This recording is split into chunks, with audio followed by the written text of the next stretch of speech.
Beyond the Gate spoilers tease that the Dupree sisters, Nicole Richardson and Dani Dupree, are preparing to take matters into their own hands. The tension in the family has reached a boiling point, and with the stakes higher than ever, the two sisters make a calculated decision.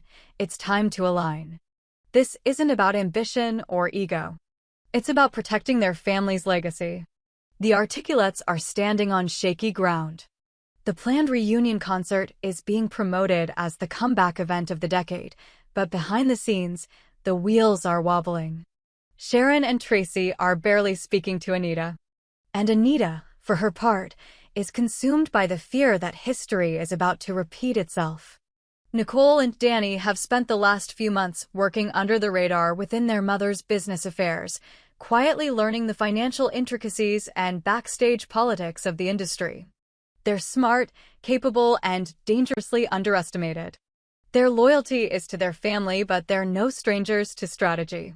When they hear whispers that their grandmother, Anita's mother, is in a heated dispute with Sharon Tracy's legal team over concert royalties and creative control, they realize things are worse than anyone's letting on. The conflict doesn't end there. Jim Price, the controversial talent manager with a sharp tongue and sharper ambitions, has returned. He approaches Anita backstage during early rehearsals and drops a bomb. He wants her to headline a solo set, without Tracy or Sharon. A full showcase. New music, her name in lights, separate from the Articulates brand. Anita doesn't hesitate. She says no. Her voice is clear, cutting. I won't betray them again. But Vernon hears about the offer and suggests a different approach. He encourages Anita to at least talk to Tracy and Sharon. It's not about doing it or not, he says. It's about transparency. They deserve to be part of the decision. Anita disagrees. They don't get to decide what I do with my voice. The fallout is immediate. Sharon feels blindsided and accuses Anita of hiding intentions to leave the group. Tracy tries to calm things down, but the years of buried resentment surface fast. Sharon storms out, shouting, "You already broke this once. Don't do it again." That's when Nicole and Dani step in. They find Anita alone in her dressing room, staring at an old photo of the group during their debut tour. Her expression is a mix of pride and regret. Dani sits beside her while Nicole leans against the wall, arms crossed. "You're scared because you remember how it all fell apart," Nicole says. Dani adds, "But you're also different now." "We're different. We can help you do it right this time." Anita shakes her head. "I don't know if right even exists anymore." They urge her to consider what's possible, not what went wrong. Nicole shows her market research. Data from streaming platforms showing spikes in her old solo catalog. Younger audiences discovering her music. Dani presents a rough business plan for a solo EP launch that wouldn't compete with Articulates, but could enhance their brand. Then Vernon adds his voice. Quietly, from the door, he says, "You gave up so much to keep the group together. Maybe it's time to let yourself want something again." Anita looks up, heart pounding. "If I do this and it crashes, they'll never forgive me." Nicole answers with a truth that lands hard. "If you don't do it, you might never forgive yourself." The weight of their words lingers. By the end of the night, Anita doesn't give them an answer. But she doesn't say no either.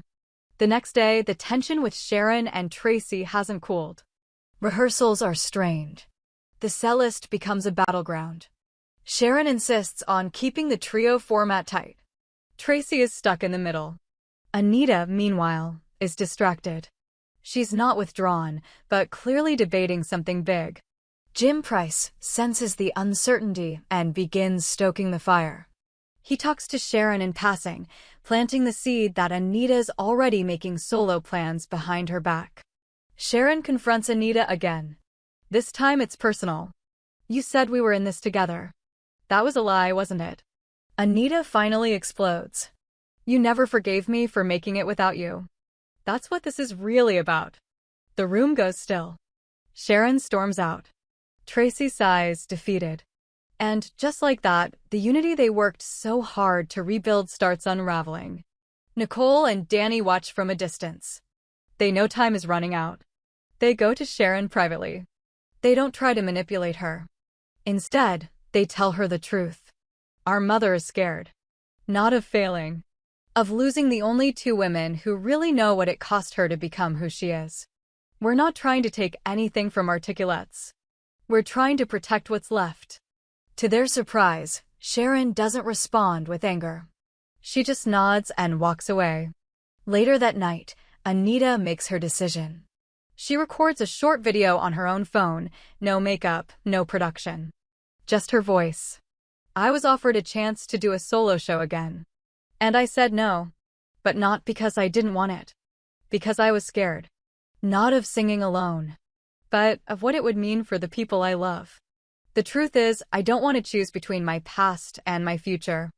I want to honor both. If that means rebuilding from scratch, I'll do it. But I won't do it alone. I hope Sharon and Tracy hear this. Because I still believe in what we had. But I also believe it's time for me to find my voice again. She sends it privately to Tracy and Sharon. No pressure.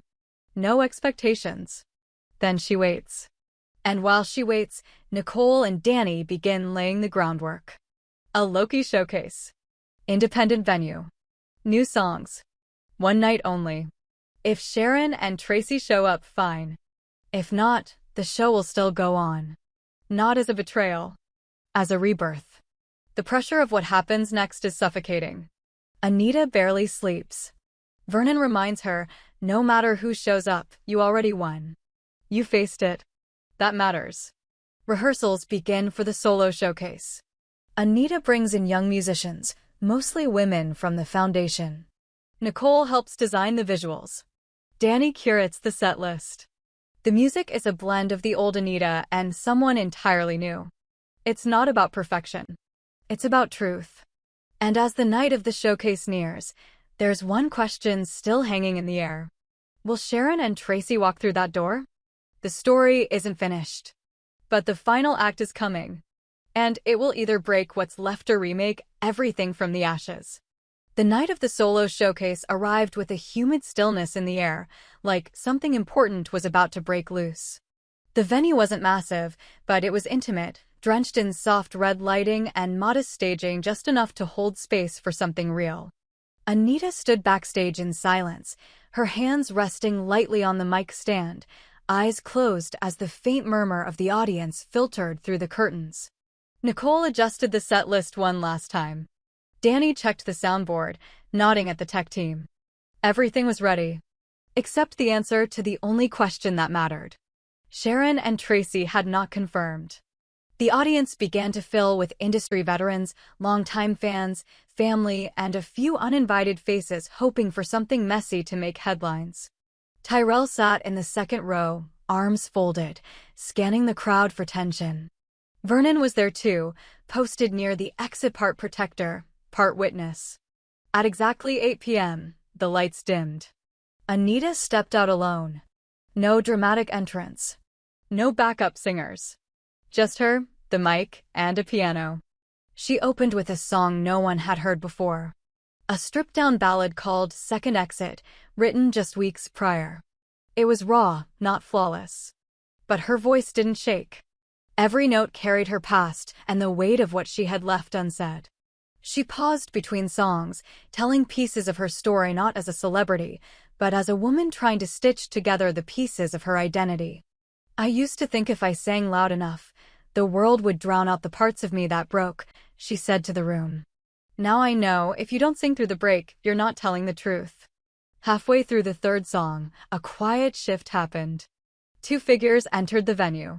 Sharon and Tracy. They didn't take center seats. They stood at the back, watching. Listening.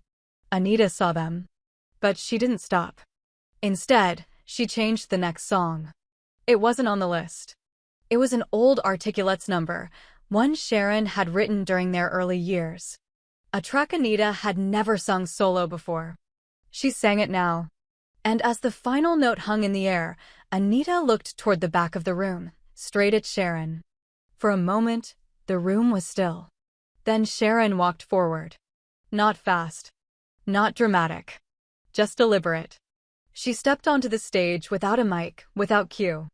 Anita handed her one anyway. Sharon looked at the crowd. Then back at Anita. I was mad because you were brave, she said. I was scared you'd leave us behind. But the truth is, you found your voice again. And I want to sing beside it, not against it. The crowd erupted. Tracy followed moments later, tears in her eyes. They didn't have a rehearsal. They didn't need one. They performed together on instinct, reaching back into years of muscle memory and bruised trust. Three voices finding new harmony not in perfect pitch, but in shared resolve. Nicole and Dani watched from the side, hearts in their throats. This wasn't just a show. It was a reset. The audience gave a standing ovation that lasted almost 2 minutes. Not for the songs. For the return. The forgiveness. The evolution.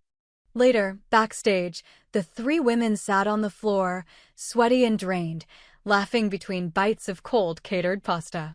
Sharon raised her plastic cup. To letting go. To moving forward. And to not kicking Jim Price into traffic. Yet, Anita laughed. Give it time. Nicole stepped in then, holding her phone.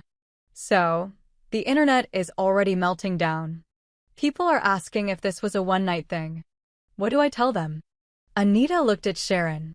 Then at Tracy. Then back to her daughters. Tell them, she started, then paused. Tell them we haven't decided.